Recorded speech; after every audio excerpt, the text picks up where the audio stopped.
Assalamualaikum warahmatullahi wabarakatuh. Perkenalkan anak-anak, nama Ibu Sheila, guru informatika kelas 10 di SMA Negeri 8 Kota Tangerang Selatan. Sebelum pembelajaran jarak jauh ini dimulai atau belajar dari rumah, tentunya kalian stay at home ya. Kita patuhi peraturan pemerintah supaya pandemi COVID-19 ini cepat selesai.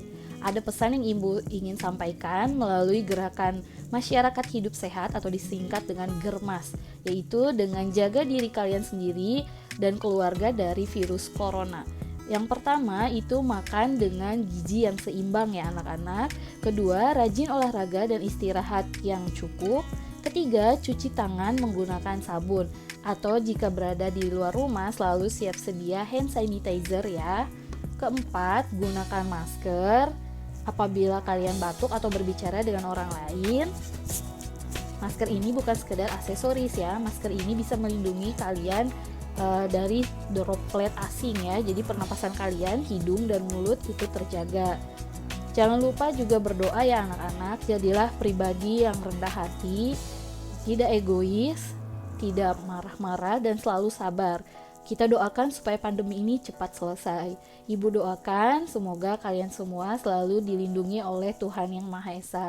Dan semoga kita cepat bisa bertemu dan belajar secara normal di SMA Negeri 8 Kota Tangerang Selatan. Oke, sekian dari pesan Ibu. Kita lanjutkan ke materi yang selanjutnya. Assalamualaikum warahmatullahi wabarakatuh. Lanjut ke materi ya anak-anak. Di pembelajaran jarak jauh kali ini atau belajar dari rumah tetap stay at home, informatika kelas 10, nama lengkap Ibu Sheila Nur Chandra ya. Oke, selamat pagi anak-anak. Tidak ada yang rebahan ya, saatnya waktu belajar. Sebelum KBM dimulai, silahkan berdoa sesuai agama dan kepercayaannya masing-masing. Berdoa, mulai. Ya, berdoa selesai. Oke. Jangan lupa mengisi absen kehadiran online ya anak-anak. Linknya ada di Google Classroom. Lalu, siapkan buku catatan untuk mencatat hal-hal yang penting atau ada yang ingin ditanyakan atau didiskusikan nanti bersama teman-temannya.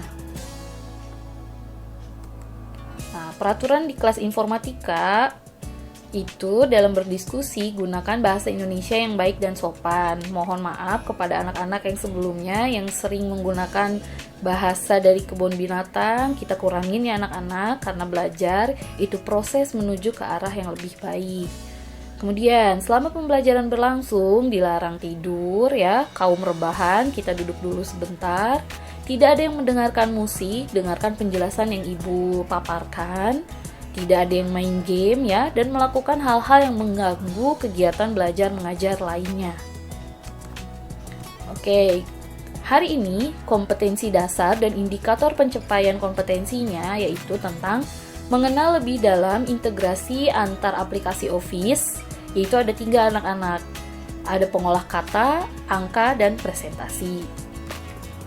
Integrasi aplikasi Office ya, yang pertama itu aplikasi yang terkenal antara Microsoft Word dan integrasi dengan Microsoft PowerPoint.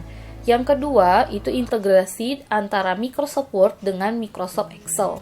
Yang terakhir, itu integrasi Microsoft Excel dan Microsoft PowerPoint. Oke, nah perhatikan ya gambar ikonnya. Di SMA Negeri 8 Kota Tangerang Selatan, aplikasi Office yang digunakan yaitu tahun 2016. Gambar Word-nya bagi yang SD atau SMP-nya belum belajar seperti ini ya, gambar ikon Microsoft Word warna biru dengan huruf W. Untuk PowerPoint itu warna oranye atau rada kemerah-merahan ya, dengan tulisan huruf P ya. Integrasi antara dua aplikasi ini yaitu saat kalian membuat laporan praktikum atau pemaparan makalah. Jadi biasanya anak-anak bikin dulu di Microsoft Word-nya, misalnya contoh di pembelajaran bahasa Indonesia. Pasti kalian akan ditugaskan membuat makalah anak-anak. Saat pembuatan makalah, itu nanti judul-judul sub utamanya itu akan kalian lakukan settingan style ya. Stylenya misalnya title atau heading. Nah, nanti akan Ibu ajarkan. Hari ini Ibu hanya menjelaskan materinya saja. Nah, ini selanjutnya yang kedua, yaitu contoh integrasi Microsoft Word dan Microsoft Excel anak-anak. Microsoft Excel ikonnya huruf X berwarna hijau. Di gambar sebelah kiri itu adalah contoh integrasi datanya. Ya, jadi di Word itu kalian bisa memasukkan tabel dari Microsoft Excel. Tanpa membuat tabel, kalian bisa memanggil tabel yang sudah dibuat di Microsoft Excel. Yang kedua itu integrasi grafik. Ya, jadi di Word itu kalian akan membuat grafik ya, grafik ini seperti ini, chart ya. Itu dia langsung connect ke Excel. Seperti apa pembuatannya? Misalnya ada sumbu X, sumbu Y, kategori dan series jenis-jenis lainnya. Nah, selanjutnya masih di yang sama, ketiga yaitu mail merge. Mail merge ini misalnya seperti guru-guru mata pelajaran kalian atau wali kelas itu membuat rapot ya, atau misalnya kalian ingin membuat surat undangan, misal ulang tahun ke-17. Nah, kalau undangannya banyak itu memakai manual lama anak-anak. Nah, ada fungsinya namanya mail merge. Yang terakhir di integrasi Microsoft Word dan Excel yaitu ada hyperlink. Jadi kalian bisa menyisipkan sumber data Excel yang mana nanti. Jadi bisa langsung kita klik. Oke. Nah, yang terakhir itu integrasi Microsoft Excel dan PowerPoint. Yang pertama integrasi data ya. Jadi di Excel itu bisa memasukkan data dari PowerPoint. Kemudian ada integrasi grafik. Ya, tentunya saat presentasi kalau misalnya kalian nanti kerja di perusahaan itu enak untuk memasukkan grafik dan PowerPoint nanti kalian akan paparkan ya saat meeting.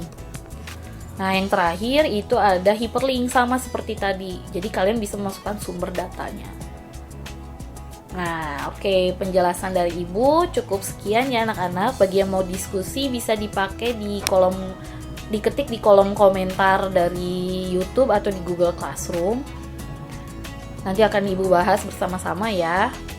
Kemudian ada tugasnya anak-anak. Silahkan membuat resume minimal 2 paragraf di kolom komentar YouTube Ibu ya. Jadi tadi yang sudah Ibu jelaskan apa saja. Minimal 2 paragraf ya. Boleh diketik langsung. Formatnya itu kelas _ nama, lalu isi resume. Dilarang copy paste tugas temannya. Ibu lebih menghargai pekerjaan kalian walaupun sederhana dibandingkan dengan perbuatan tidak jujur dan tidak bertanggung jawab. Gunakan bahasa Indonesia yang baik dan benar. Silahkan bertanya jika kurang jelas. Ya, tidak ada dosa. Kalian bertanya itu bukan dosa anak-anak. Justru dosa itu melakukan copy paste. Bagi teman yang sudah mengerti, tidak boleh mentertawakan temannya yang bertanya ya. Oke, batas mengerjakan hari ini sampai pukul 23:59 waktu Indonesia bagian Barat. Sekian penjelasan dari Ibu ya. Bagi yang kurang jelas bisa di kolom komentar atau di WhatsApp di grup. Ibu akhiri, wassalamualaikum warahmatullahi wabarakatuh.